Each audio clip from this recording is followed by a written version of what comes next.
That's what happens when you write that many books. But anyway, Anne was banned because she's a Nazi, because she's a racist, because she hates Mexicans, because she's a sexist. That's the world we're in right now, where Milo, a gay immigrant, is banned for being homophobic and against gays. So we're in a funny situation where the fascists are the anti-fascists, and they're shutting down women and gays and minorities and preventing them from having their say. And the beauty of the First Amendment and the beauty of America is it allows for these mistakes. It allows for these checks and balances. And what happens is you have a debate. If someone has a crazy view, you discuss it, you have a Q&A, it gets ironed out. Where should these Q&As happen? Where should this discourse happen? How about a university? That seems a logical place for ideas to get hashed out. I remember in 2005, Larry Summers, the president of Harvard, said, he posed the question, he said, is it possible that women don't have a natural predilection for STEM, math and science and chemistry? Is that maybe why they don't sign up? And people in the audience started having seizures. And he was immediately fired for posing that question at a school he was the president of. And Steven Pinker was asked, they said, do you think what he said was reasonable? Was it within the pale of legitimate discourse if presented with a modicum of rigor? That was the quote.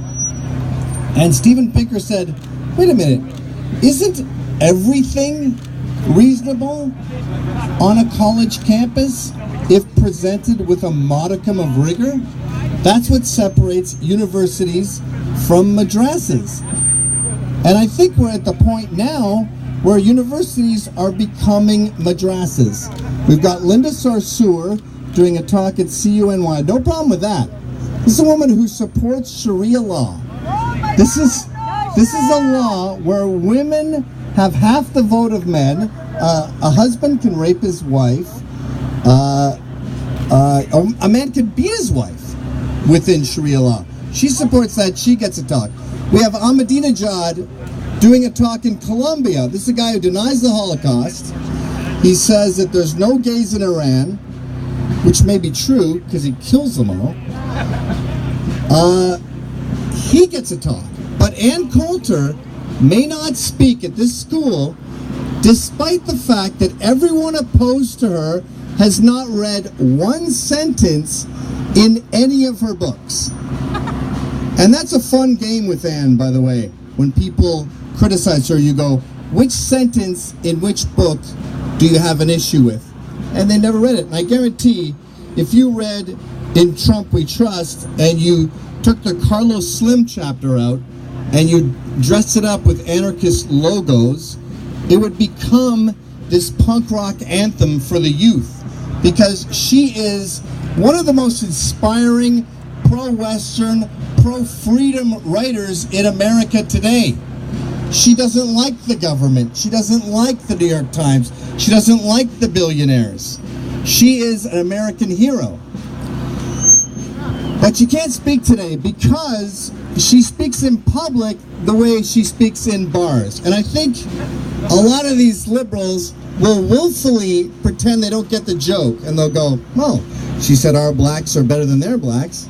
She must think we have black slaves. No. You know that means that black conservatives are smarter than black liberals because they have to put up with a bunch of bullshit at Thanksgiving.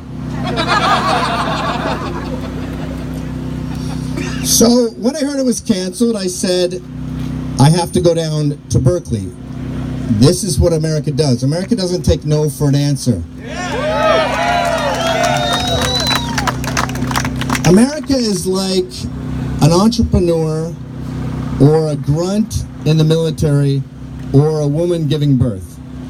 Sometimes something that you're doing sucks and you go, I'm out. I can't do this anymore. It has to happen. The baby's coming out.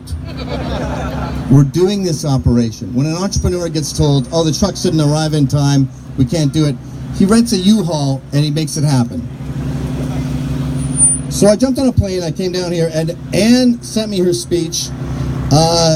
It's a little more incendiary than I wanted it to be. I think if you're doing a speech at Berkeley, you should maybe take out rat feces analogies, but that's not up to me. So, Anne was betrayed, she was censored,